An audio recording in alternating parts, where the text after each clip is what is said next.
Okay. So, tell me a little bit about what you'll be talking about today as it pertains to this cheating culture that you've written about.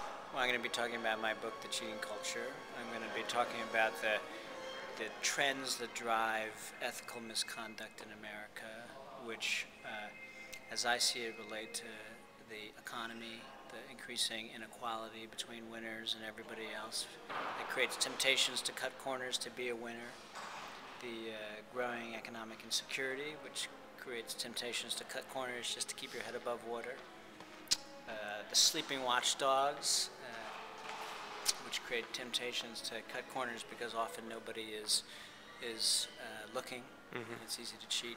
It's easier to cheat on your taxes when the IRS is not doing audits. It's easier to cheat in business if the Securities and Exchange Commission is not doing its job.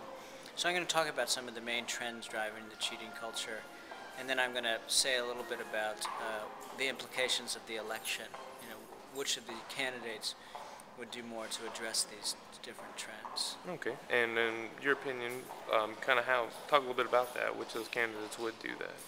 Well, one trend that's driving the cheating culture is more inequality, you know, the gap between winners and everybody else. And I think it's pretty clear that inequality would be more likely to get worse under a McCain presidency if he managed to get his tax cut passed through Congress, which I think would be unlikely with the Democratic Congress. But if he did get his tax cut passed, the rich would get even richer, and the middle class would continue to tread water in place. And I think that the inequality would get worse, and with that, the temptations to cheat in order to have a chance of becoming a winner. The bigger the divide gets between the winners and everyone else, the more people will take risks to be on the right side of that growing divide. I think that insecurity would probably get somewhat alleviated under an Obama presidency because we maybe get universal health care. A lot of Americans are very anxious about their health care, and if you're in a job and which you're asked to do unethical things, you know, like a lot of these real estate jobs recently with mortgage brokers being asked to kind of cheat.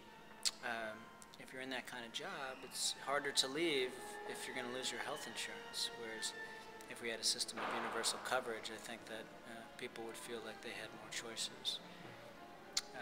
I think that John McCain would continue to the Republican attacks on regulation that have made the watchdogs weak.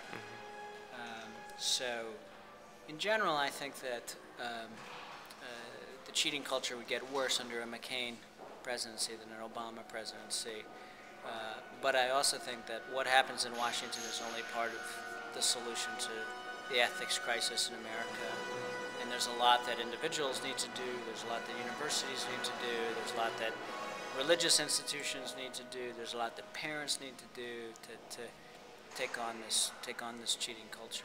Yeah, that's one thing I was going to mention is, it seems like, cheating is an inherently personal thing. It's a decision that you make. How do people, how do you create a culture, where people are less inclined to want to cheat? Well, I think that you need to you need to do a couple things. One, you need to try to change institutions where those temptations occur. Like in universities, a lot of universities don't do anything or don't do much to kind of take on the cheating on campus, and I think that that makes it more tempting for students to cheat.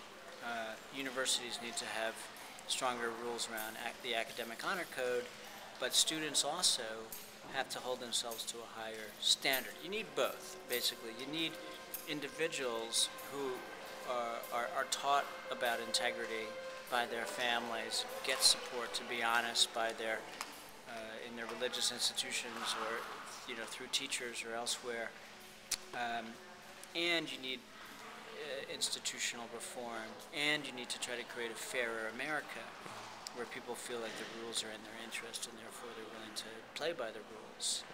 So it's kind of, there's no single silver bullet here.